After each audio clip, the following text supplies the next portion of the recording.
என் கண்மலையும் மீட்பருமாகிய கர்த்தாவே, அடியேனுடைய வாயின் வார்த்தைகளும் கேட்கிற உடைய பிள்ளைகளுடைய இருதயத்தின் சிந்தனைகளும் உடைய சமூகத்தில் ஒன்றாய் இருப்பதாக.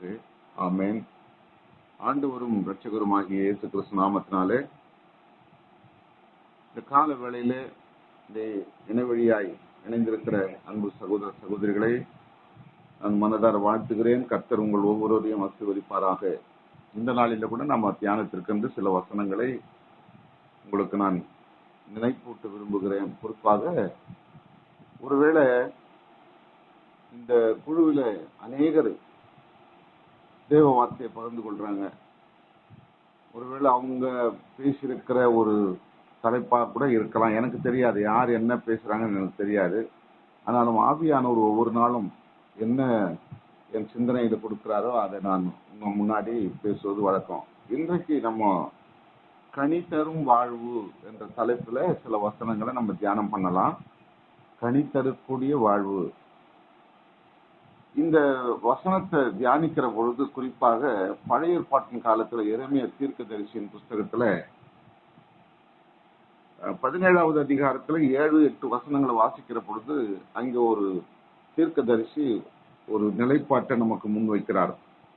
எரேமியா 17:7-8 கர்த்தர் மேல் நம்பிக்கை வைத்து கர்த்தரை தன் நம்பிக்கையாக கொண்டிருக்கிற மனுஷன் பாக்கியவான் அப்படின்னு ஆரம்பிக்கிறார். கர்த்தர் மேல் நம்பிக்கை வைத்து கர்த்தரை தன் நம்பிக்கையாக தன்னுடைய வாழ்வில் ஏற்றுக்கொண்டு வழி நடக்கிறவன் எந்த விதமா இருப்பானா? பாக்கியவானா இருப்பான். எந்த விதத்துல பாக்கியவான் இருப்பான்? தேவனோடு வாழ்கிற ஒரு வாழ்க்கை என்பது ஒரு பெரிய பாக்கியம். உலகத்துல எத்தனை ஐஸ்வர்யத்தை செய்ய கொடுத்தாலும் அந்த வாழ்வுக்கு ஈடாகாது. 8வது வசனத்துல சொல்லும்போது அவர் சொல்றார், அவன் தண்ணீர் அண்டையிலே நாட்டப்பட்டதும் கால்வாய் ஓரமாக தன் வேர்களை விடுகிறதும் உஷ்ணம் வருகிறதை காணாமல் இலை பச்சையாய் இருக்கிறதும் மழை தாட்சியான வருஷத்திலும் வருத்தமின்றி தப்பாமல் கனி கொடுக்கிறதுமான மரத்தை போல இருப்பான். எவ்வளவு அழகா சிறப்பான ஒரு வாழ்வு. இந்த வாழ்வு உலகத்துல எத்தனை கோடி மக்களுக்கு கிடைக்கல. உங்களுக்கும் எனக்கும் கூட இப்படி இருக்குதான்னு சந்தேகம். ஏன்னு சொன்னா சில ஆசீர்வாதங்களை ஆண்டவர் கொடுத்திருந்தாலும் இந்த வசனத்துக்கு ஒப்பாக நம்முடைய வாழ்வு இல்லை. அதுதான் நம்ம உணர்ந்து பார்க்கணும். தண்ணீர் ஓரமா நடப்பட்ட, அதாவது கால்வாயில தண்ணி ஓடிக்கிட்டே இருக்கும். அந்த தண்ணி ஓரத்துல நடப்பட்ட மரம் எப்படி இருக்கும்? பச்சை பசேல்னு இருக்கும்.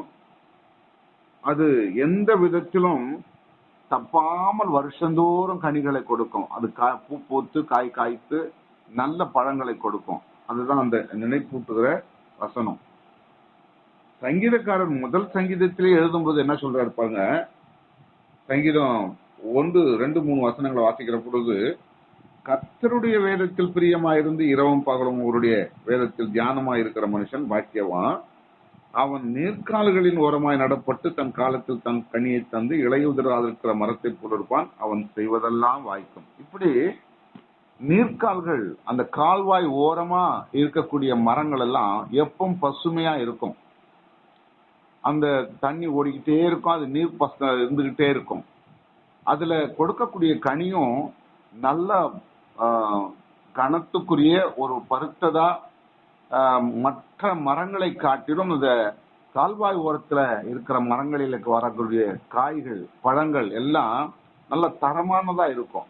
இது நீங்க கிராமப்புறங்களில இருக்கிறவங்களுக்கு நான் விளக்கம் சொல்ல தேவை, நன்றாக புரிஞ்சுக்குங்க.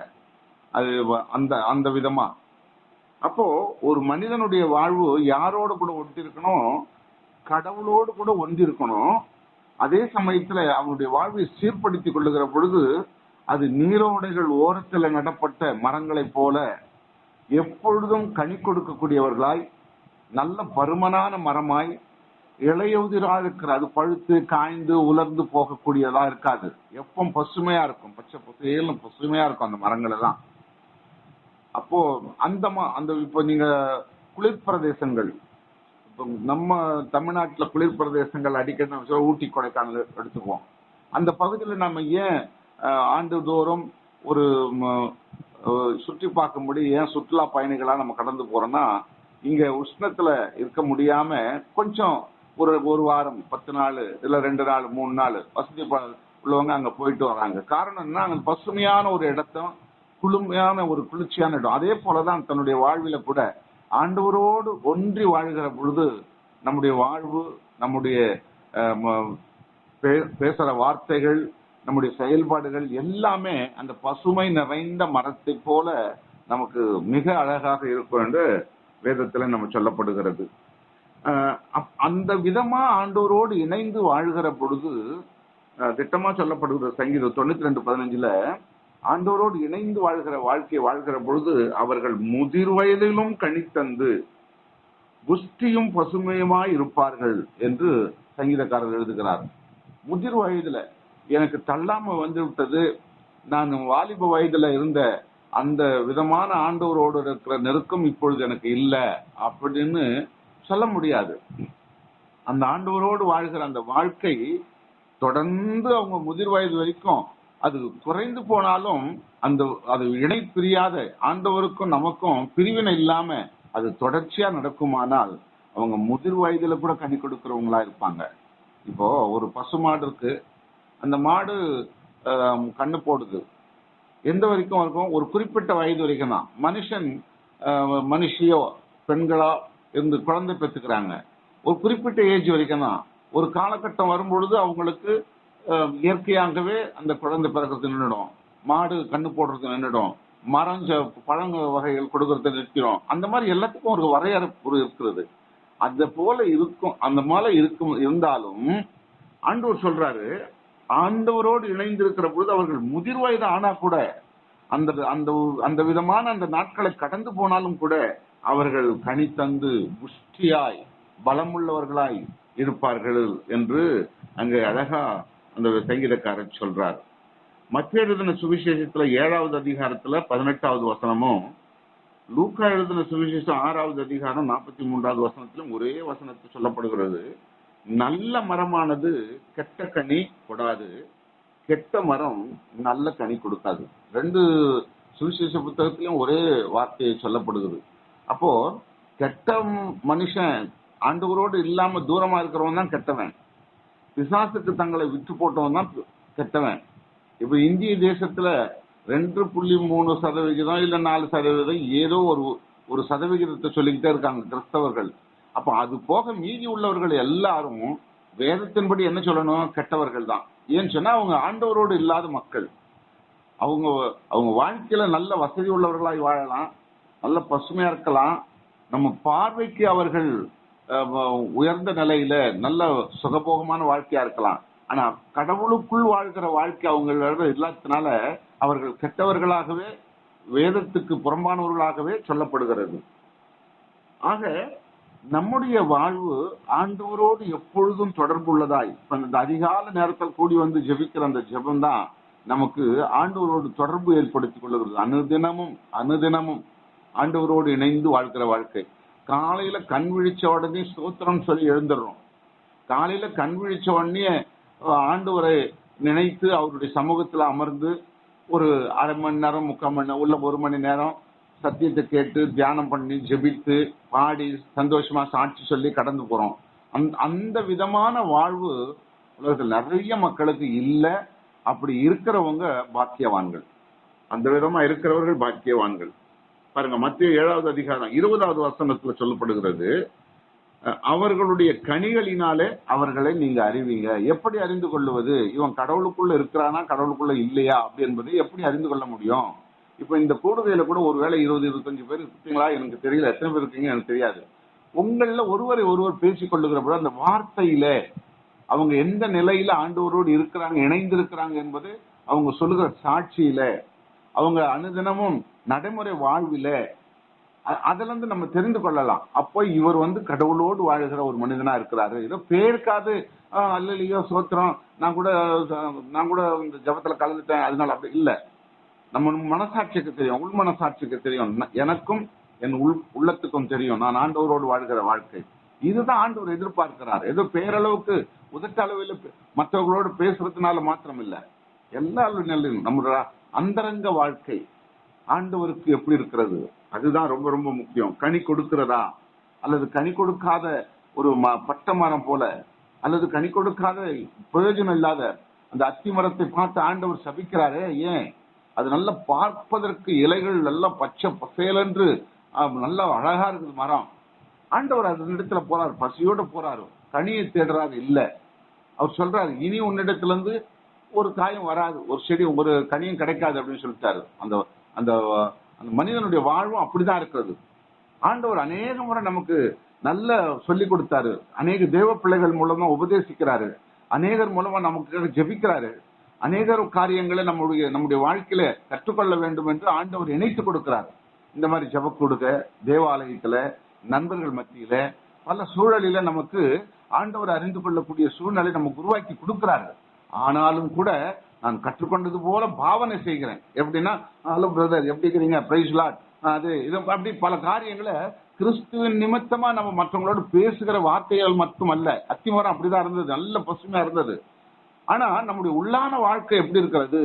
அந்த பசுமையா இருந்த மரத்துல கனி இல்ல. நான் நன்றாக நான் ஒரு கிறிஸ்தவனா, முழுமையா கிறிஸ்தவனாக நான் நடித்தது போல நான் நடந்து கொள்ளலாம். ஆனா என்னுடைய உள்ளான இருதயத்துல நான் ஆண்டவருக்கு எனக்கு எந்த அளவுக்கு டிஸ்டன்ஸ் இருக்கிறது அப்படின்றதுதான் முக்கியம். ஆகினால ஆண்டவர் சொல்லும்போது சொல்றாரு, அது கனிகளினால நம்ம அறிந்து கொள்ள வேண்டும். அதனுடைய வாழ்வாதாரத்தை, ஒரு மனிதனுடைய வாழ்வாதாரத்தை வைத்து நம்ம அறிந்து கொள்ள முடியும். யோவான் 15 சொல்லப்படுகிற பொழுது தெளிவா அங்க சொல்லப்பட்டிருக்கிறது. யோவான் 15வது அதிகாரத்துல நிறைய காரியங்களை சொல்றாரு. 4வது வசனத்துல சொல்லும்போது சொல்றாரு, என்னில் நிலைத்திருங்கள், நானும் உங்களில் நிலைத்திருப்பேன். கொடியானது திராட்சை செடியில் நிலைத்திராவிட்டால் அது தானாய் கனி கொடுக்க மாட்டாதது போல நீங்களும் என்னிலே நிலைத்திராவிட்டால் கனி கொடுக்க மாட்டீர்கள். ரொம்ப அழகா தெளிவுபடுத்துறாரு பாருங்க. ஆண்டவரோடு நம்மோடும் நான் ஆண்டவர் மீது எப்படி இணைந்திருக்கிறேன், ஆண்டவருக்கு எனக்கும் உள்ள தொடர்பு எப்படி இருக்கிறது, என்னோடு கூட நீங்க இணைந்திருந்தாதான் நல்ல கனிகளை கொடுப்பீங்க அப்படின்னு சொல்றது நல்ல தெளிவா சொல்லி கொடுக்கிறாரு. நானும் என்னில் நிலைத்திருங்கள், நானும் உங்களை நிலைத்திருப்பேன். கொடியானது திராட்சை செடியில் நிலைத்திராவிட்டால் அது தானா கனி கொடுக்க மாட்டாது.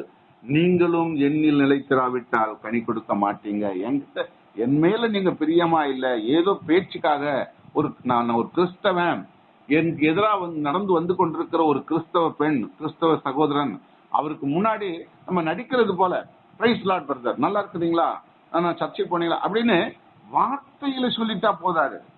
என்னுடைய உள்ளான இருதயம் எனக்கு சுட்டி காண்பிக்குது, ஐயோ நான் இப்பதானே அந்த கடவுளுக்கும் எனக்கும் சம்பந்தமே இல்லாத காரியத்தெல்லாம் செய்துட்டு வரேன்.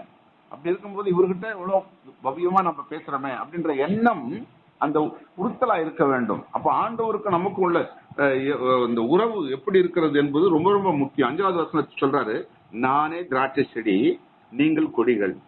ஒருவன் என்னிலும் நான் அவனிலும் நிலைத்திருந்தான் அவன் மிகுந்த கனிகளை கொடுப்பான். என்னை எல்லாமல் உங்களால் ஒன்றும் செய்யக்கூடாது. அப்போ ஒரு மனிதனுடைய வாழ்விலே ஒரு கனி கொடுக்கக்கூடிய வாழ்வு இருக்க வேண்டுமானால் அது ஒரே வழி, கிறிஸ்து தான்.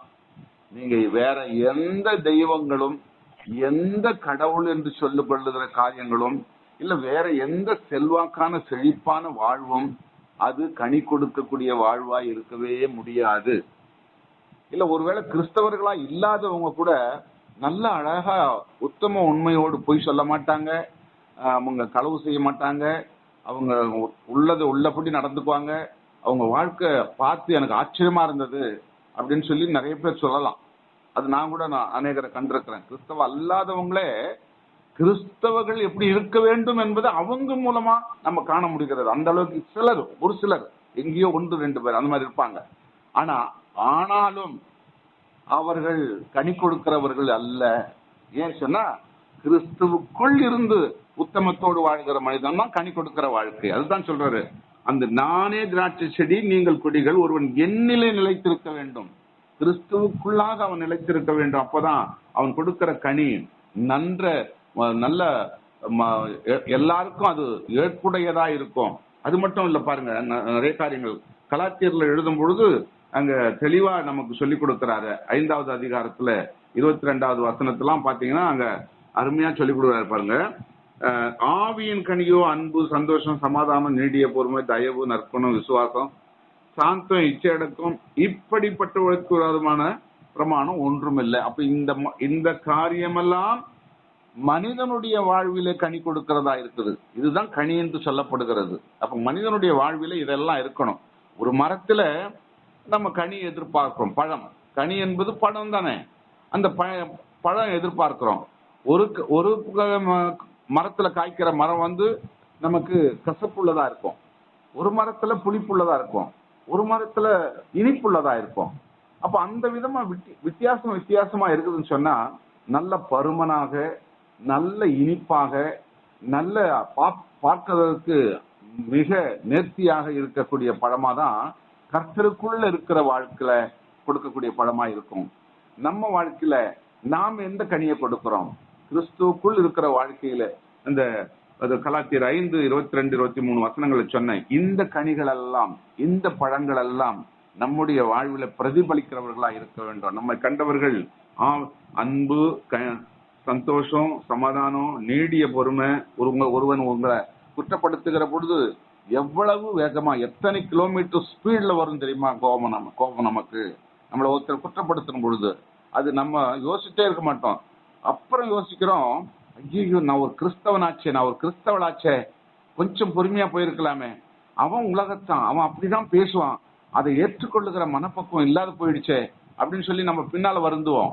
ஆனா விடுத்த எடுப்புல நமக்கு ஒருத்தரை நம்மளை குற்றப்படுத்தி நம்மள ஒரு மாதிரி பேசுகிற பொழுது எவ்வளவு வேகமா, எவ்வளவு ஸ்பீடா வருமோ அவ்வளவு ஸ்பீடா நமக்கு கோபம் அவங்கள திட்டிடுவோம், ஏதாவது பேசிடுவோம். அப்புறம் அதுக்கப்புறம் உணர்வோம். இதுதான் ஆண்டவர் சொல்றார், நீடிய பொறுமை.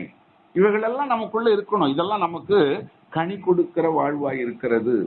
எபேசியர்ல எழுதும் பொழுது சொல்றாரு 5:9, எபேசியர் 5:9, ஆவியின் கனி சகல நற்குணத்திலும் நீதியிலும் உண்மையிலும் அது விளங்கும் வெளிப்படுத்தப்படும். அது எப்படி அழகா சொல்றாரு பாருங்க.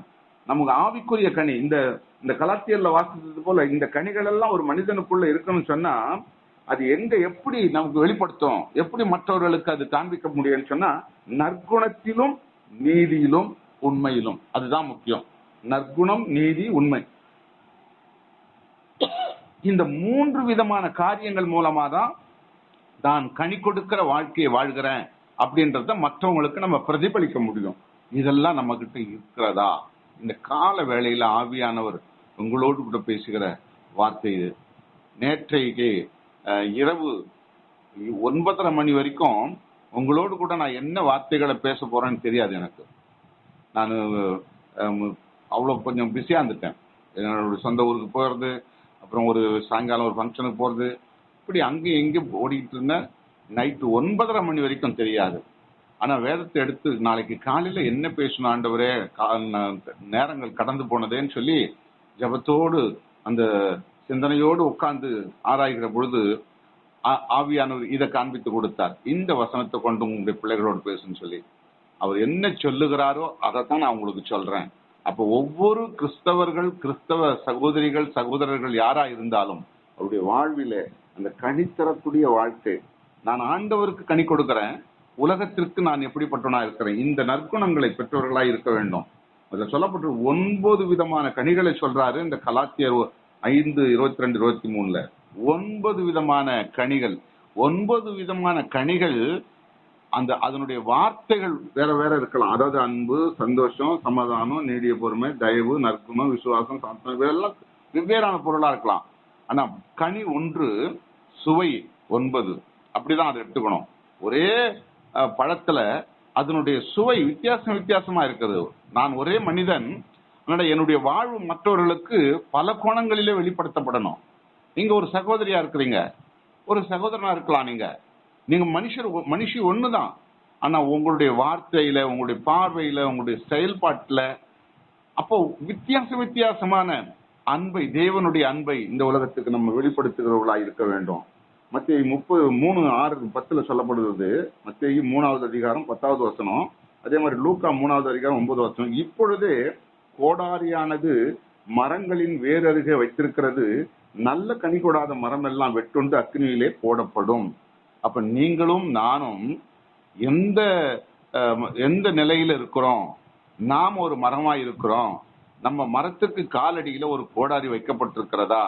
ஒரு சாபமான காரியம் நமக்கு வைத்திருக்கிறார் ஆண்டவர். ஏன் சொன்னா அந்த நாட்களில வருகிற வேளையில ஆண்டவர் தீர்ப்பு செய்கிற பொழுது நம்மள அக்கினியிலே போடப்படுவோமா அல்ல ஆண்டவரோடு அனுபவத்தை பெற்றுக் கொள்வோமா, என்ன நிலையில் இருக்கிறோம். நீங்க என்ன கேள்வி கேட்க போறதில்ல, நான் உங்களை கேள்வி கேட்க போறதில்ல. ஆனா நம்ம எல்லாரையும் ஆண்டவர் ஒரு நாள் கேட்பாரு.